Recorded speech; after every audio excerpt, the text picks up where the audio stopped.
My name is Emily. I'm 24 years old, and I live with my parents and younger brother in a modest house on the outskirts of Ohio, where the winter wind howls through bare trees.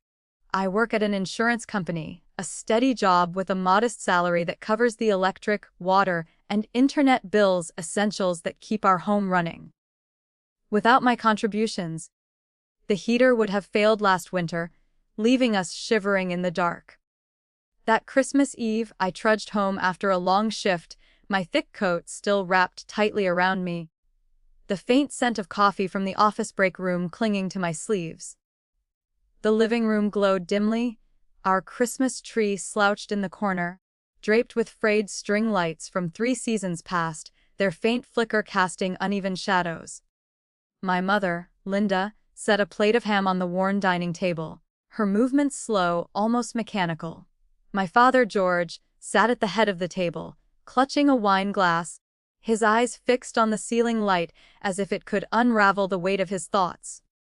Dinner began in a heavy silence, broken only by the soft clink of silverware and the distant hum of a Christmas carol drifting from the kitchen radio, its cheer at odds with the tension in the air. I scooped mashed potatoes onto my plate, their warmth a small comfort, and offered a small smile to my brother, Ethan, who's 17 this year. His eyes met mine, hesitant but warm, before darting back to his plate. Then, without warning, my father slammed his knife down on the table, the sharp clatter slicing through the quiet like a blade. I jumped, my heart lurching. "Emily," he said, his voice low and cold, his eyes locking onto mine with an intensity that pinned me in place. "You're a burden, and you can't live here anymore." The words hit like a punch, stealing my breath. I thought I'd misheard, my mind scrambling to make sense of them. A burden? Me? My mother let out a brittle, nervous laugh, as if hoping to dismiss it as a cruel joke, but her eyes betrayed her unease, darting between my father and me. His gaze never wavered, hard and unyielding, like a judge delivering a verdict. The room seemed to freeze, the air thick with disbelief. Ethan's fork hovered midair, a piece of chicken dangling, his wide eyes fixed on me, searching for a sign that this wasn't real. I set my fork down slowly, my hands trembling slightly as I tried to steady myself. "What did you just say?" I asked, my voice quieter than I meant, barely masking the hurt clawing at my chest. "You heard me?" he replied, his tone firm, final. "You've stayed here long enough. This is my house, and I'm saying enough is enough. You need to move out." The words echoed in my skull, each one a weight pressing down. I wanted to scream, to demand why after all I'd done, after paying for their heat, their lights, their lives. I could afford my own place, had saved enough to live independently, but I stayed because they needed me. Dad lost his job 3 years ago, and Mom's part-time work at the high school library barely covered groceries. Without me, this house would have crumbled long ago. And now, on Christmas Eve, they called me a freeloader. Mom opened her mouth, her lips parting as if to protest, but Dad cut her off. "I've made my decision, Linda." His voice was a wall, shutting her down. Ethan's gaze flicked between them, his face paling, as if he were seeing strangers in our parents' skin. "If they can kick her out this easily?" he said, his voice cracking. "Who's next?" The question hung unanswered, raw and heavy. I took a deep breath, forcing the lump in my throat back down. I wouldn't cry, wouldn't shout. If they wanted me gone, I'd go, but they'd feel the cost of their choice. I leaned back in my chair, meeting their eyes with a calm I didn't fully feel. "All right," I said, my voice steady now, though my heart still raced. Dad's lips twitched into a faint smirk, as if he'd won some unspoken battle. Mom's head stayed bowed, her hands twisting in her lap, silent whether from shock or indifference. I couldn't tell. Maybe she'd stopped caring long ago. I stood, my half-eaten plate of potatoes and ham cold in my hands, and carried it to the sink. The clatter of the dish felt final, like a door closing. I couldn't stay at that table another second, surrounded by their betrayal. Before leaving the kitchen, I turned to Ethan, giving him a small nod, a silent promise that he still had me. He was the only one in this house I still cared about. No one spoke as I walked away, the clinking of utensils resuming faintly behind me, but the sound was hollow, as if no one had the heart to eat anymore. I went upstairs, closed my door, and started packing my clothes. No tears, no complaints. They wanted me out, so I would go. But starting tomorrow, that heater would go silent, and this house would truly be cold in every sense of the word. I shut my bedroom door, the creaky hinges sounding like a final goodbye. I wasn't even thinking about arguing or begging. They had made their decision, and so had I. No announcements, no explanations. Just action. I pulled my suitcase from under the bed, opened my closet, and began folding clothes.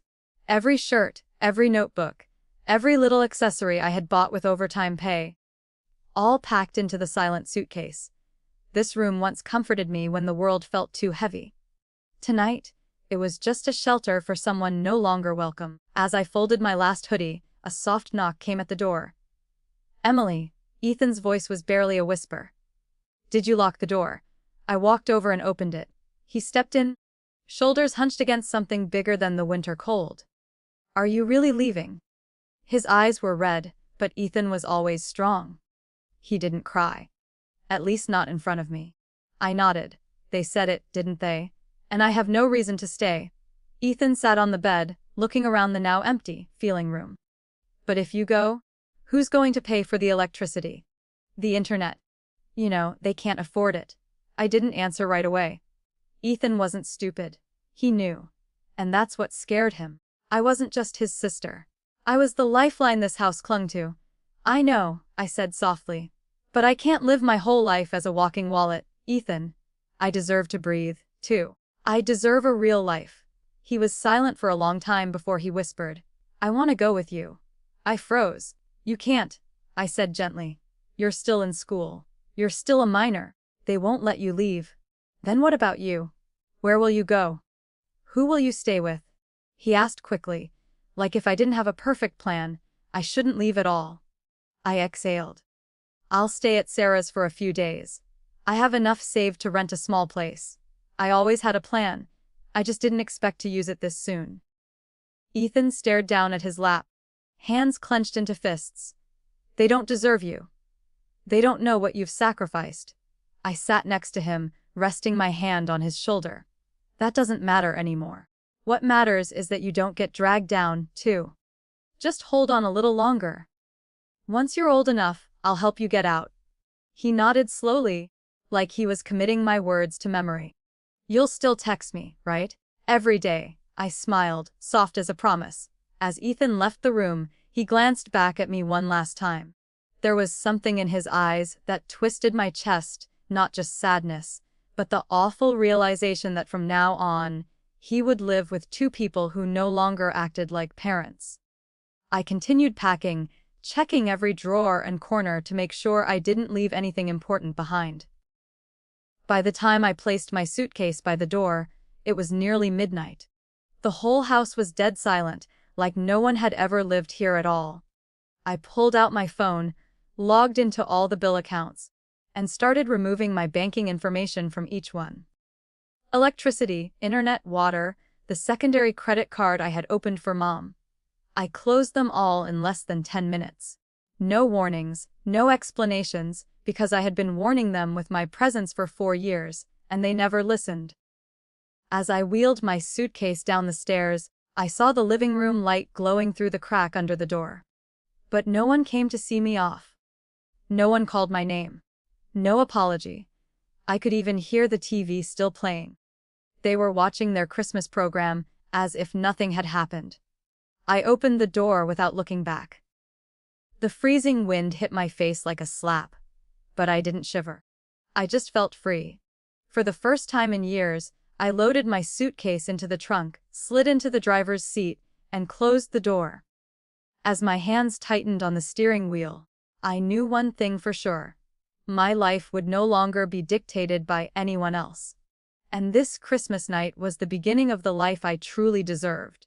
I drove away from the street that had imprisoned me in suffering for far too long. That Christmas Eve, there was no snow, but inside I was frozen. Not from the weather, but from awakening. I used to think I was helping a family, But now I knew I was only enabling their dependence and ingratitude. I arrived at Sarah's place close to midnight.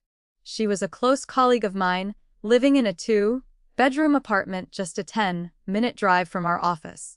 When she saw me standing at her door with a suitcase and dark circles under my eyes, Sarah didn't ask many questions. She simply opened her arms and pulled me into a tight hug.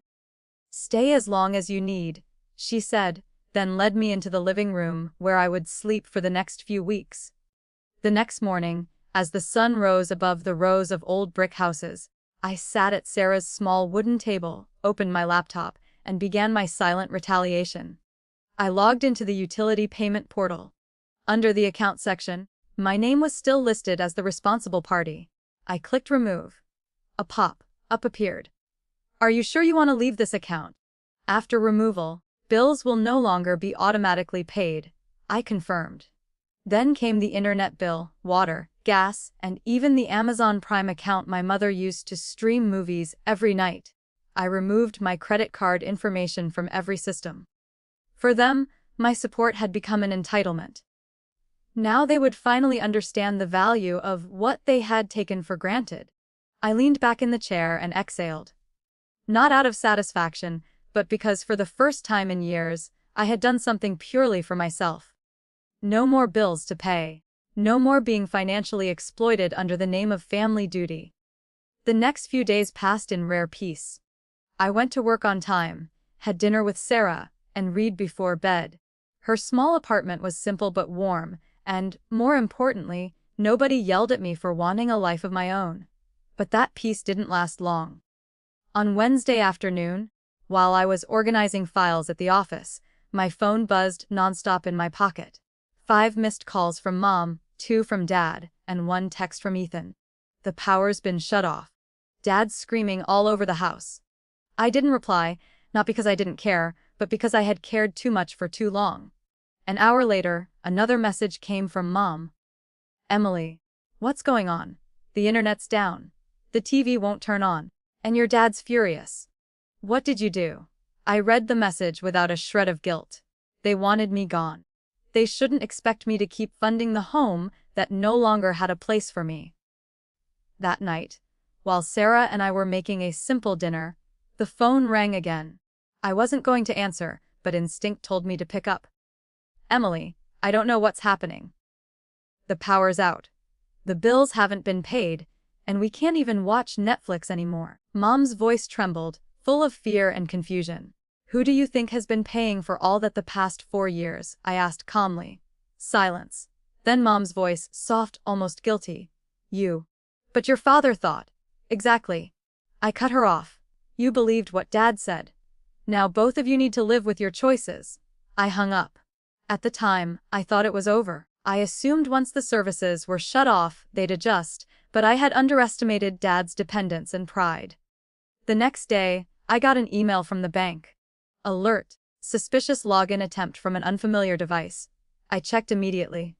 3 failed login attempts followed by a password reset request. My heart sank. One name came to mind.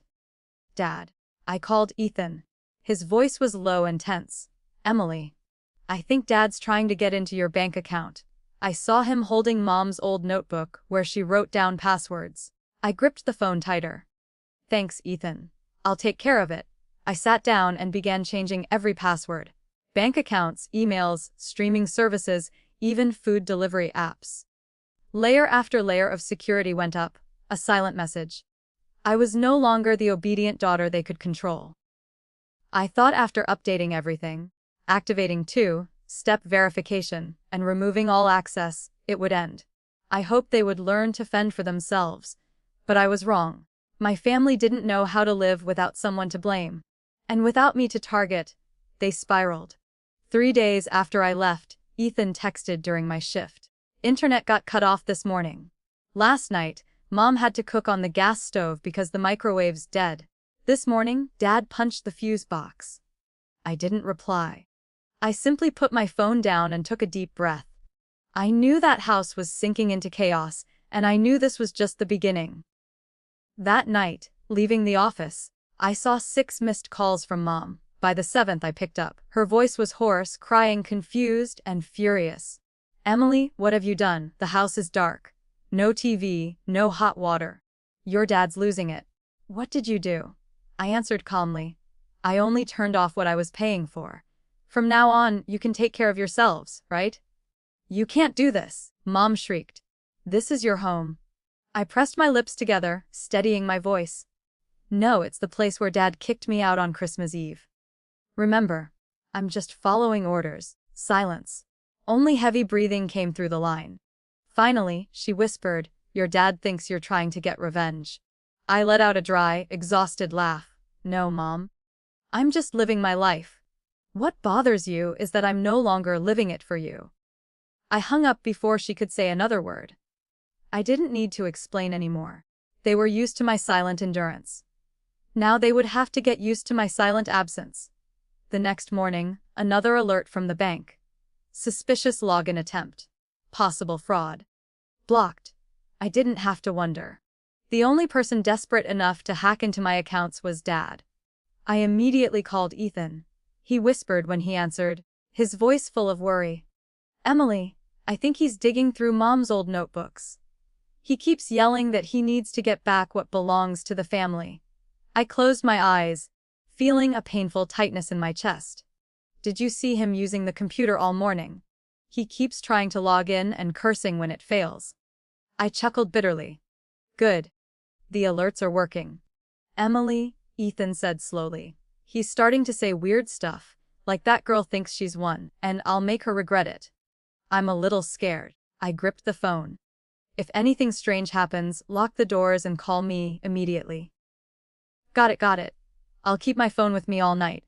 I hung up, went back to my bank account, increased the security level, and blocked all foreign devices.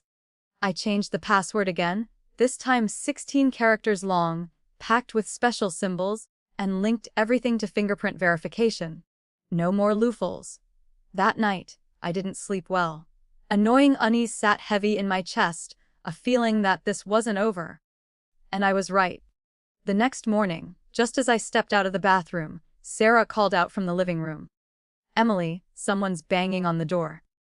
I rushed out, hair still wet, and saw her tense face. Who is it? Not sure, but he's pounding hard. I crept to the peephole. My heart dropped. It was my father.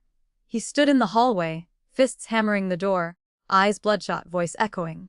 Emily, open up. You think you can just walk away?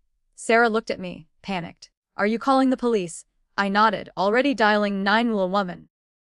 As the call connected, I stared at the shadow pounding outside and thought, you pushed me out of your house. You don't get to force your way into my life now. I pressed the phone to my ear as Dad kept slamming against the door, shouting, Emily, you think you're so righteous.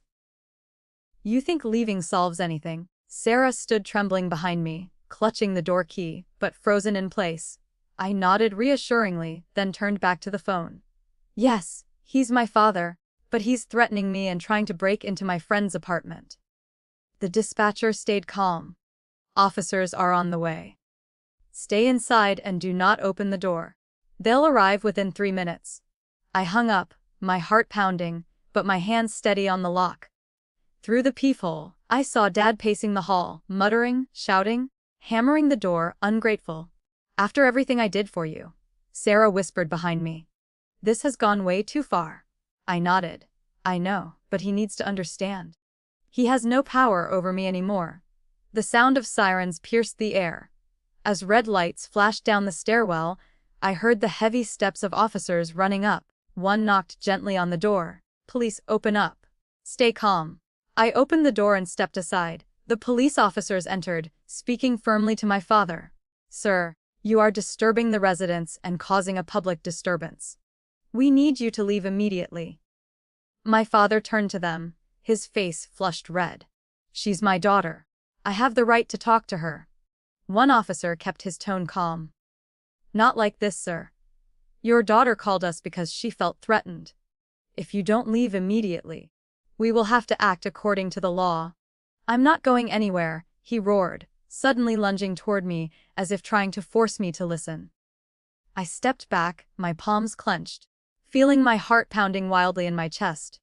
Immediately, the two officers restrained him. "Sir, please maintain your distance. She owes me.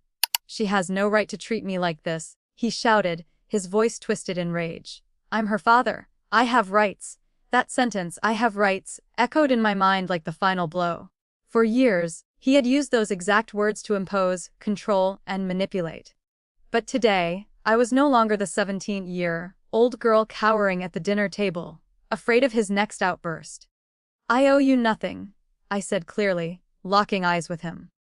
"You chose to push me out of this family, and now you will have to live with that choice." The officers placed their hands on his shoulders, instructing him to turn around. As the cold handcuffs clicked shut, I saw the look in his eyes, no longer that of a father, but of a man who had lost control. "Emily, you will regret this," he hissed. "You will pay for betraying your family." I said nothing. I just stood there watching him being led away, his furious shouting echoing down the long hallway. When the door finally closed, Sarah stepped closer.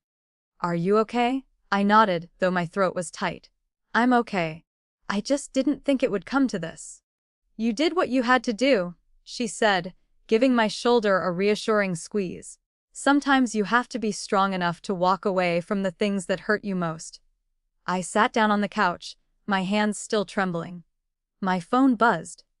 A text from Ethan. "Dad got arrested." I replied, "Yes, but don't worry. Stay put. If anything happens, call me immediately." I didn't know what tomorrow would bring, whether Dad would be released soon or if he would try to come back. But this time, I was ready. I was no longer the obedient, silent Emily of the past. I thought that once Dad was taken away, things would calm down. But I was too naive. Just 3 days later, I received a text that made my palms sweat. "Sis, your car is parked outside our house." It was from Ethan. I immediately called him. "Ethan, are you sure? My car's still parked at Sarah's."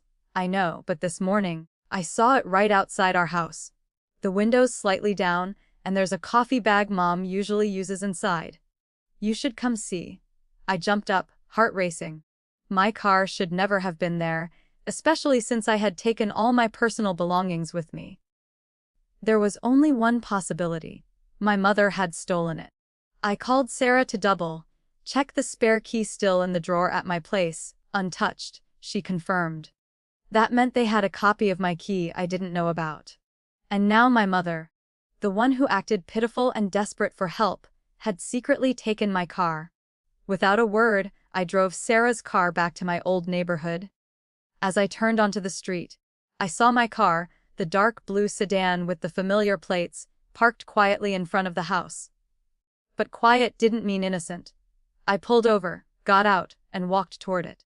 The door handle was dusty, but inside the driver's seat, there was a water bottle, unfamiliar shoes, and even a grocery receipt dated 2 days ago with my mother's name on it. I clenched my fists, staying calm, and called Ethan. "Are you home?" "Yeah, you're here. I'm outside." "Where's Mom?" "In the house. Just came back from the grocery store." I nodded, though he couldn't see me. "I'm coming in. Stay upstairs and don't get involved, okay?" I rang the doorbell. The door opened. My mother stood there, hair tied back, clutching a small black purse. Her face tightened when she saw me. "Emily, why are you here?" I looked her straight in the eye. "You took my car, didn't you?" She scoffed lightly, stepping aside to let me in. "It was just sitting there unused." "You weren't driving it. I just borrowed it for a bit." "Borrowed?" I let out a humorless laugh. "You've been driving it for a week, buying gas with whose money? And why is the driver's seat reclined, like someone's been sleeping in it?" She turned away, placing her purse on the table without answering. I stepped further inside, glancing at the living room, where the laptop I had left on the bookshelf was now missing. "Where's my laptop?" I asked, heart pounding. She froze, then replied in an even tone. "I sold it. No excuses, no apologies." "For money?" I asked, already knowing the answer. "I needed to buy medicine for your father, and this house needs so many things. You don't live here anymore, so anything you left behind is just left behind." I stood there for a few seconds, then slowly pulled out my phone. "Then you'll have to deal with the consequences." I'm calling the police. I'm your mother. You can't do this. Her voice rose in panic. Then why could you steal my car and sell my belongings? I said calmly. I forgave you once. This is the second time, and it's the last. I called 911. When the police arrived, I explained everything, showing the grocery receipt in the car and pulling up GPS tracking logs, proving my car's movements around the city. I made it clear I wanted my property back, and I wanted to press charges for theft. At first, my mother tried to argue, but when asked for proof of ownership of the car or the laptop, she had nothing to show. An officer turned to me. We'll instruct her to gather what remains so you can collect it. If you wish, you can file a formal theft report. I looked at my mother. She wasn't shouting anymore. Her face was pale, her hands shaking. Emily, what are you doing to your mother? She whispered. I answered softly. I'm doing what you should have taught me, protecting what's mine. I turned away without looking back. 3 days after the police visit, I received a message from an unknown number. You think you've won.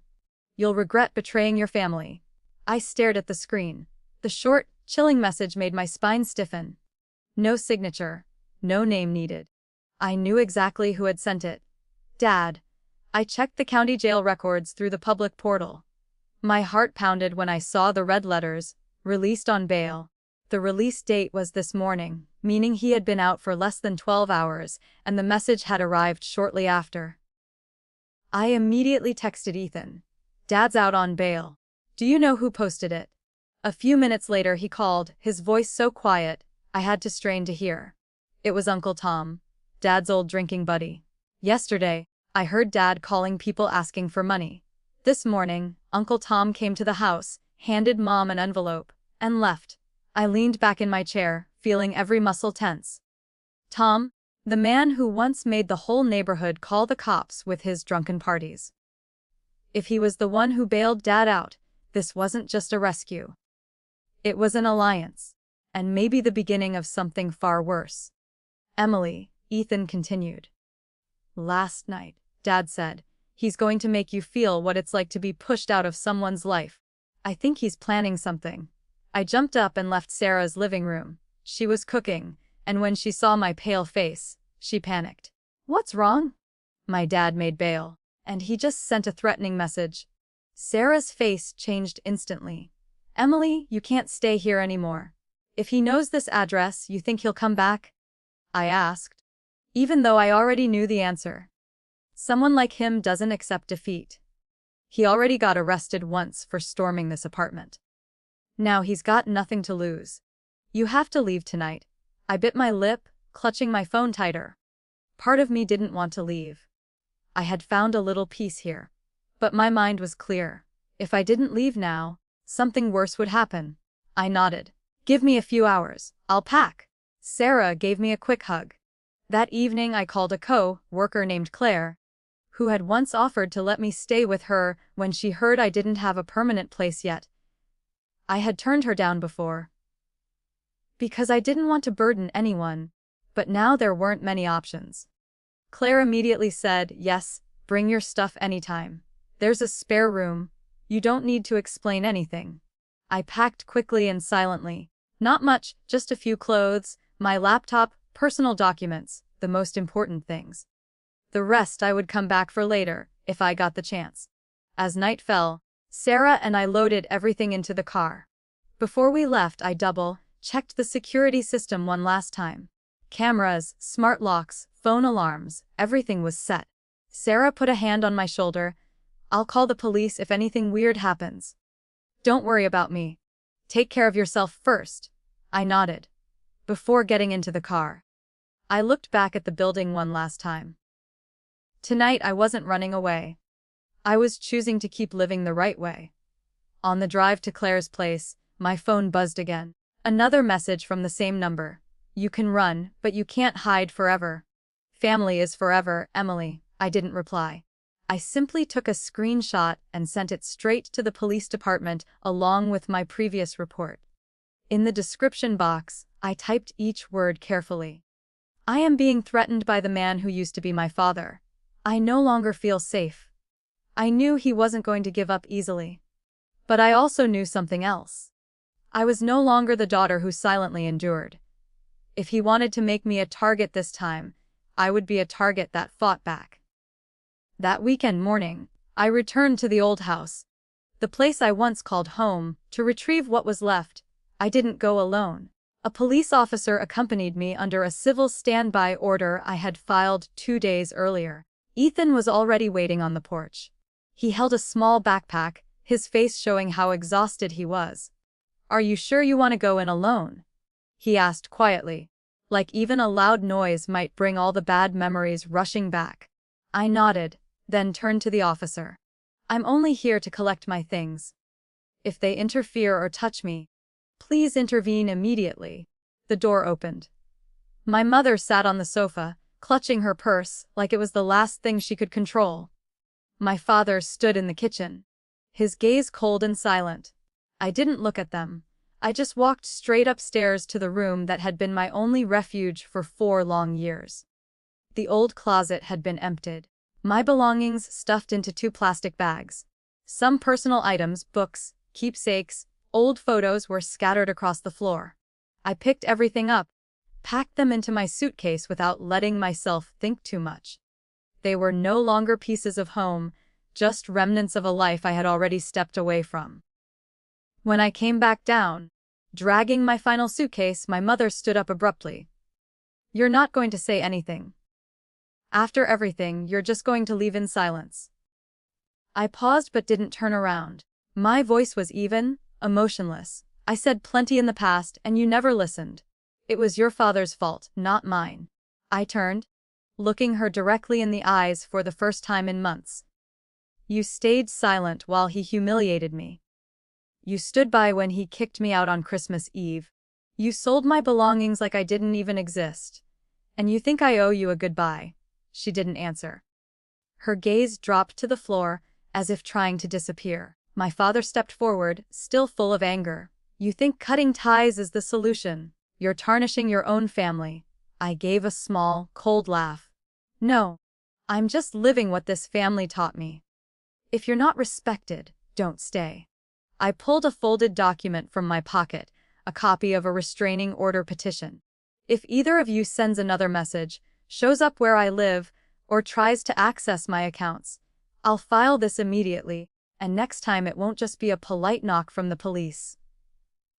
The officer standing beside me nodded in confirmation. "We've made a note in the record. Any further threats will be handled seriously." I turned to Ethan. "You can stay a few more months, but if it becomes unbearable," I meant what I said, "just call me, and I'll come get you immediately." He nodded without saying a word. Between us, there was a trust that didn't need to be spoken. I left that house for the last time without looking back. I didn't want to carry any more glances with me. Not from my mother, not from my father, not from the memories that had once weighed down my heart. That same day, I changed my phone number, canceled every account connected to the old address, and moved in with Claire permanently. She helped me sign a lease for a small apartment near my company, quiet, bright, and most importantly, safe. I completely cut off contact with my family. No more messages, no more surprise calls. No more fear every time the doorbell rang. I spent the next few weeks rebuilding everything from scratch. Opening a new bank account, buying a new laptop, setting up a new workspace, hanging up each picture on the wall myself. Every small action felt like a declaration. I had chosen this new life, and I deserved it. I knew that one day they might try to reach out. Maybe through a handwritten letter, a distant relative, or some story leaking onto social media. But I also knew this time I wasn't going back. 2 years have passed since I walked away from my old family, severing ties like a surgeon excising a festering wound. I've built a new life, small, quiet, but fiercely mine, where the weight of obligation no longer presses against my chest. Yet, even in my newfound peace, my thoughts often drifted to Ethan, the one person still tethered to that suffocating house. He stayed, enduring Dad's erratic rages, Mom's ceaseless complaints, and the cold silence that clung to the walls like frost. Ethan's texts always carried a forced lightness. "I'm fine, sis. It's all right. I'm used to it, he'd write, but I could hear the strain behind his words, the way they masked a pain no teenager should normalize. No one should grow accustomed to being a shadow in their own home, dismissed and unseen. I kept my promise, always just a call away, ready to pull him out. But Ethan was different, stubborn in his quiet strength. "I'll hold on until I'm 18, he told me once, his voice steady with resolve. "I don't want them to say I gave up halfway." I admired that, even as it broke my heart. And then, his 18th birthday arrived, quiet but monumental. He didn't celebrate with a party or post online. Instead, I got a simple text. "Sis, I'm ready." The next morning, I drove to the old house, my heart a mix of relief and ache. Ethan stood on the porch, a black backpack slung over his shoulder, holding just a few clothes, a couple of books, and a small framed photo of us, smiling during my college days, a moment untouched by the chaos that followed. No one came to see him off. The house loomed behind him, windows sealed tight, curtains drawn, as if shutting out the world could hide its emptiness. "Not taking much with you?" I asked, helping him load his bag into the trunk. Ethan shrugged, his soft smile tinged with defiance. "The rest isn't worth bringing." He moved into the dorms at the community college where I'd once studied, a place that felt like a fresh start for both of us. I helped him enroll, bought him notebooks and a sturdy backpack, and we celebrated with a quiet dinner at a noodle shop nearby. Under the warm glow of the restaurant's lanterns, we sat across from each other, our laughter light, like two people waking from a shared nightmare. "Do you think they'll try to find you?" I asked, my voice low, avoiding his eyes as I stirred my soup. "Definitely," Ethan replied, his tone calm but firm. "But I'll do what you did. Cut them off. They don't have any power over me anymore." I reached across the table, squeezing his hand, pride swelling in my chest. He wasn't just my brother, he was my partner in survival. We've stayed close since then. Ethan's calls are a highlight of my week, filled with stories of good grades, quirky roommates, or a professor's obsession with iced coffee. Each call carries a brighter tone, his voice unburdened, no longer dulled by the weight of our parents' expectations. Meanwhile, Mom and Dad's lives unraveled after we left. Dad couldn't hold a job, his temper clashing with every boss, each resignation leading to another dead-end role. Mom took a part-time job at a grocery store, her paycheck too meager to cover the bills piling up like unpaid debts from their past. Within a year, they were evicted from the old house, the one I'd kept afloat for so long. A distant cousin mentioned they'd moved to a run-down apartment on the city's east side, a place where sirens wail at night and the walls seem to hold despair. They sent a letter to my old address, passed through a mutual acquaintance. It was a single paragraph, bitter and accusatory, with a faint plea woven into the lines. I read it once, then set it aside. There was nothing left to say, no guilt left to feel. Every ounce of my strength had gone into rebuilding my life, new accounts, new walls, new hopes. The past had no claim on me anymore. One autumn afternoon, Ethan and I sat by the river after his classes, the breeze tugging at our hair, the setting sun painting the sky in hues of orange and gold. He turned to me, his smile soft but certain. "You know, no matter what happens, I'm grateful I have you. If it weren't for you, I wouldn't have believed I could live a different life." I squeezed his hand, my throat tight with emotion, and looked up at the vibrant sky. "And I know this for sure," I said, my voice steady. "Nothing is worth sacrificing yourself for people who refuse to change." We didn't need a traditional family. We just needed each other. Two kids, once lost in the shadow of a broken home, now walking a path we'd carved ourselves, unbreakable by anyone else's will. Our story isn't just about escaping a toxic family. It's proof we have the right to rewrite our lives. Sometimes, peace means letting go of bonds that only bring pain, even if they're tied by blood. Happiness doesn't come from enduring in silence, it comes from the courage to choose yourself, even if it means walking away with nothing but a suitcase and a spark of hope. Life has taught me that sometimes you must prioritize yourself to find true peace. Endlessly sacrificing for those who don't value you only wears your heart down. Be brave enough to walk away, like Emily and Ethan, to build a life you deserve. Loving yourself isn't selfish, it's the strength to live authentically. What have you had to let go of to protect yourself? Share your story in the comments below and subscribe to our channel for more heartfelt journeys that inspire.